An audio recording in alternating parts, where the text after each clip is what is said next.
민수기 10장 우리 1절에서 9절에 있는 말씀 우리 함께 읽도록 하겠습니다. 여호와께서 모세에게 말씀하여 이르시되 은나팔도를 만들되 두들겨 만들어서 그것으로 회중을 소집하며 진영을 출발하게 할 것이라.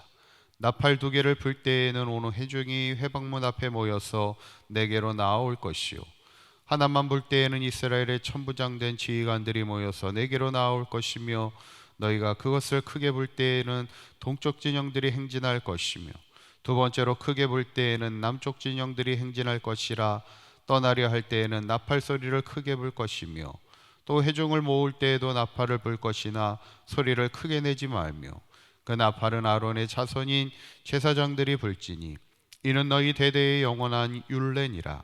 또 너희 땅에서 너희가 자기를 압박하는 대적을 치러 나갈 때에는 나팔을 크게 불지니 그리하면 너희 하나님 여호와가 너희를 기억하고 너희를 너희의 대적에게서 구원하시리라. 아멘. 할렐루야. 오늘도 말씀과 기도로 승리하는 복된 하루가 되시기를 간절히 축원합니다.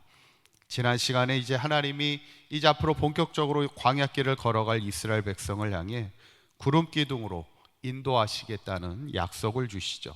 이 구름 기둥의 인도의 특징은 첫째는 항상 그리하시겠다 말씀하셨고, 두 번째는 그래서 그 이끄심에 순종함으로 따라갈 것을 말씀하죠. 저는 바라기는 우리 사각교회 모든 성도님들이 항상 우리와 함께 하시는, 또 우리를 인도하시는 하나님의 인도하심을 믿고 그 이끄심에 늘 순종함으로 나아갈 때 항상 하나님의 약속의 땅에 이르기까지 승리하며 살아가는 우리 사강교회 모든 성도님들 되시기를 간절히 축원합니다. 오늘 본문은 하나님께서 이제 내일부터 이제 시내산을 출발하여 본격적으로 광야를 가게 되는데, 이제 마지막 준비의 과정 가운데 모세에게 은나팔 둘을 만들라 이렇게 말씀하는 것을 보게 됩니다. 그래서 광야길을 걸어가는 이스라엘 백성이 나팔을 불게 되는 그런 상황이 벌어지게 될 때, 사진을 한번 보여주시면 아마 이제 제사장들이 이제 나팔을 두 개 은나팔을 이제 불게 되는 그런 경우가 있습니다. 언제 나팔을 불까?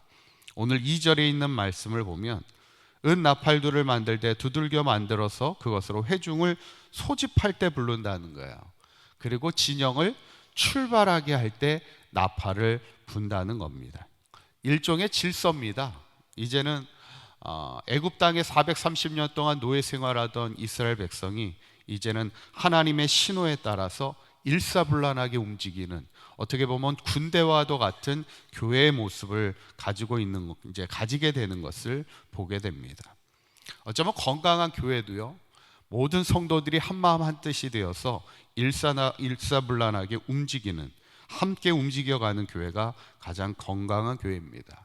그래서 우리가 교회를 위하여 기도할 때 항상 성령의 하나 되게 하심을 힘써 지키며 온 성도가 하나가 되어서 함께 하나님의 이끄심을 따라 함께 움직일 수 있는, 또 함께 일할 수 있는 그런 교회가 될 수 있도록 항상 기도하는 저와 여러분들이 되시기를 간절히 축원합니다.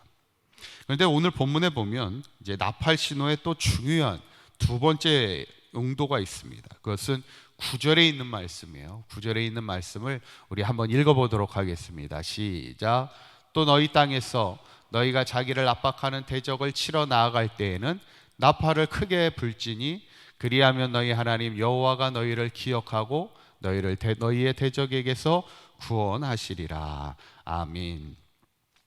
두 번째 나팔을 불 때가 언제예요? 전쟁에 나갈 때 나팔을 불게 된다는 거예요. 그러면 하나님께서 기억해 주셔서 전쟁 때 하나님이 대신 싸우시며 우리를 구원하시겠다는 아주 특별한 의미가 있습니다.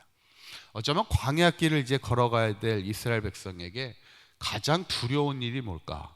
그것은 전쟁입니다. 우리가 벌써 이제 6월 1일입니다. 벌써 6월이 시작되고 시간이 참 빠르게 지나가는 것을 다시 한번 느끼게 됩니다. 근데 6월 하면 우리가 생각나는 날이 뭐예요? 6.25 전쟁이 있었던 날입니다. 여러분, 인간에게 있어서는 가장 일어나지 말아야 될 것은 전쟁입니다. 어떻게 보면 인간사에 가장 참혹하고 가장 두려운 건 전쟁이죠. 어쩌면 우리의 다음 세대들에서 전쟁이 있지 않도록, 다시는 전쟁이 있지 않도록 우리가 기도를 많이 해야 될 것입니다. 어쩌면 이스라엘 백성도요, 시내산에 오기까지 한번 르비딤에서 아말렉과의 전쟁을 치렀던 이스라엘을 보게 됐죠. 그때 모세가 산에 올라 기도하며 함께 현장에서 여호수아가 전쟁을 할 때 이기게 하셨던 하나님을 체험하긴 하지만 어쩌면 전쟁은 다시는 하고 싶지 않았었을 것입니다. 그런데 그때 당시에는 이제 땅을 정복하러 가야 되니까 전쟁을 피할 수 없을 그런 순간도 오게 됩니다. 그 피할 수 없는 전쟁 상황 속에서 하나님은 뭐라고 말씀하세요? 나팔을 불라는 거예요. 나팔을 불면 하나님께서 기억하셔서 너희들을 구원해 주시겠다는 그 약속입니다. 그렇다면 이 나팔을 분다는 것은 어쩌면 오늘날 무엇과 비슷합니까? 기도와 비슷해요. 빌립보서 4장 6절에 있는 말씀을 보시면 이렇게 말씀하고 있죠. 우리 한번 읽어보겠습니다. 시작. 아무것도 염려하지 말고 다만 모든 일에 기도와 간구로 너희 구할 것을 감사함으로 하나님께 아뢰라는 거예요. 어쩌면 우리가 인생을 살다 보면 염려할 일도 참 많고 두려운 일도 많고 근심된 일도 참 많이 있습니다. 그때마다 어떻게 하라는 거예요? 기도하라는 겁니다. 기도의 나팔을 불라는 거예요. 그러면 하나님께서 우리에게 구원을 베풀어 주신다는 약속입니다. 저는 이 본문을 보면서 이제 광야길을 출발하는 이스라엘 백성이 이제 은나팔 둘을 만들어서 들고 다니는 거잖아요.